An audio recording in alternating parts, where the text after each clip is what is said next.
It's time to channel your inner Nick Cage and become a sorcerer. This sorcerer build is all about ranged magic and throwing rocks at all of your enemies. Let's go. Hey, this video is brought to you by my Discord server. If you want to talk to like-minded people about Elden Ring, about other video games, about sports, you want to look at cute pet pics, that is the place for you to go. There'll be a link in the description down below if you want to join the community we have over in Discord. Let's go. Character creation for this build is either the Prisoner or Astrologer. If you want some more specifics about how to build those characters in the early stages of the game, go watch my class guides. I'll have links right here for you. Also, I just want to mention that this video does contain some of the mid-game areas. I'm going to try and avoid spoiling any of the boss fights or anything too spoilery in these areas, but just a heads up. Now, how you play this build is it's really a mage build that's mostly about keeping enemies away from you while littering them with magic damage.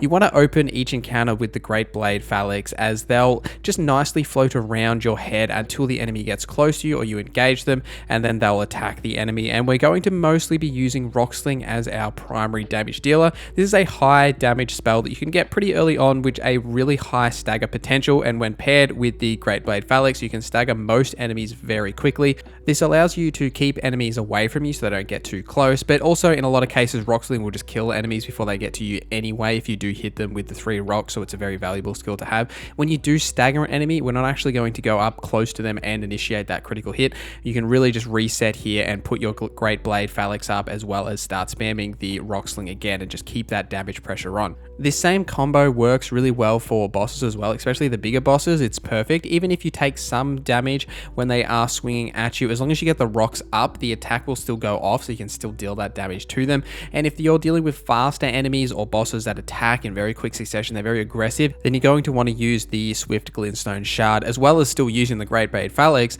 and combining those two rather than Rocksling, because the Glintstone Shard has such a quick animation that you can get that attack off very quickly, so you can still deal damage to the enemy in between their attack combinations, whether you're dodging or blocking those attacks. And in some situations you will have to melee, like when you're in catacombs and stuff like that, you're going to have to melee it sometimes, and the Carrion Slicer and the Great Sword work really well in these situations where you can just quickly cast these and deal damage and kind of melt their enemy before they get too much off. They are both valuable spells to use in these kind of situations. And the Greatsword is perfect for horseback as well, because we're not using any melee weapon here. We're just simply focusing on the staff. When you are riding the horse, you probably want to use the Carrion Greatsword primarily rather than the Slicer, because it has such a great like AoE damage in front of you. It has such good range that you'll be able to get this off very quickly and be able to slice through multiple enemies with this attack.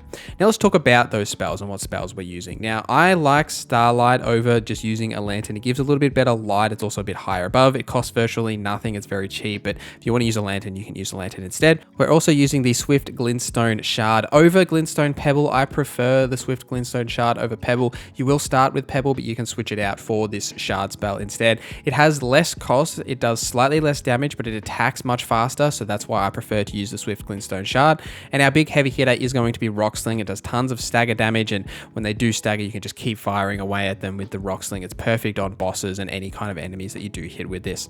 We're using the Great Blade Phalanx, which is a better version of the Glint Blade Phalanx. It only has 3 blades rather than the 5 that the Glint Blade has, but this will do more stagger damage, and paired with the Rocksling, you'll be able to deal lots of damage or burst damage right at the start of a fight by mixing these two together. And as mentioned, we're using the Carrion Slicer and the Great Sword primarily for the situations where we're on horseback or if we do have to melee. I am also using a shield in my offhand, and I do really like the Barricade Ash of War, which allows you to tank more damage into your shield before you run out of stamina. Because we're not going to have a huge amount of stamina with this build, if you are going to be blocking attacks, this definitely helps, but you don't necessarily need this. You could switch out to one of the other Ashes of War, but this is one that I prefer, so you can keep blocking some damage that's coming towards you, especially in those melee situations that you may get stuck in. For your flasks, we're primarily using FP here, so FP is going to be significantly higher than the HP flask, but you're going to want at least 3 probably HP flasks, because it depends on how much damage you're going to take, I guess, and how good you are at dodging. If you struggle and you do take a bit of damage, then put some more into health, but FP is the key here, because you run an FP, you're kind of done for. For your attributes, Intelligence is your primary attribute. This scales for all of your spells and everything that we're using here, as well as our staff. Mind is our second attribute that you should be prioritizing to increase your FP, and the more FP you have, the more spells you can cast before you need to use a flask in order to be able to heal that.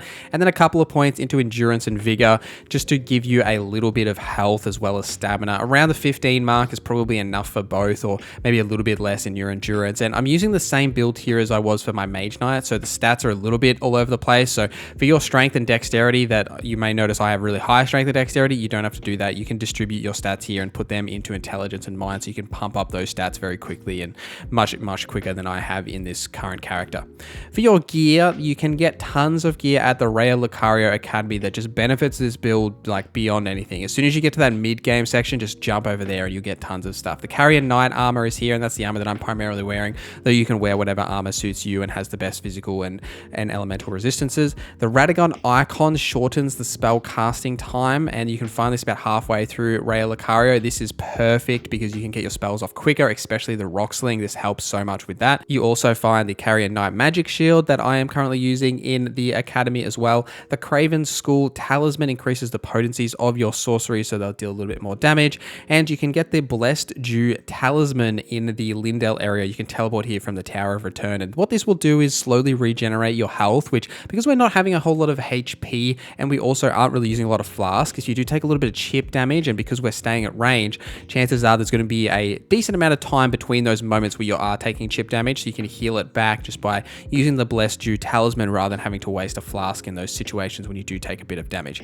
For your staff, I am still using the Meteorite staff, which you can get in the Swamp of Aono. You don't need to upgrade this, or you can't upgrade this, and you can just go and get it straight away. You don't have to kill any enemies here. You can just go and grab this staff. Now, I really like this staff, and it's still solid in the mid-game section. You could go the Carrion Glintstone staff, and I have been upgrading this and trying to compare it, but even at like plus 14, the Meteorite staff is still stronger than the Carrion Glintstone staff is. Now, because you can still upgrade to 25, I imagine as the next couple levels go, the Glintstone staff will take over from the Meteorite staff, but around this mid-game section, the Meteorite staff is still going to do you no wrong. The Carrion Glintstone staff will eventually outpace the Meteorite staff, but it costs tons to invest into, and you will get a little bit of extra damage with some of the Carrion Slicer and Carrion Greatsword spells, but for the most part, the Meteorite staff is what we're going to stick with.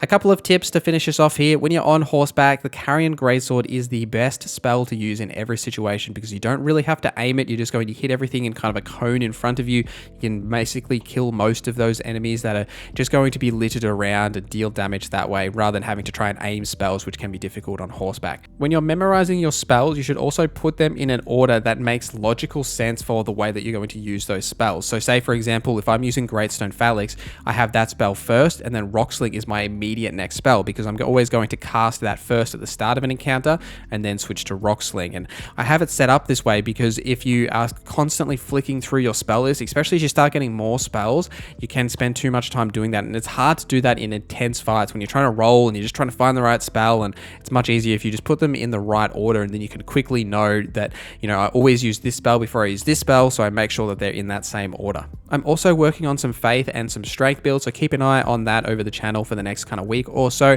Thank you for watching this video till the end. Thank you to our members for supporting the channel. My name is Norza, and I hope you have a great day.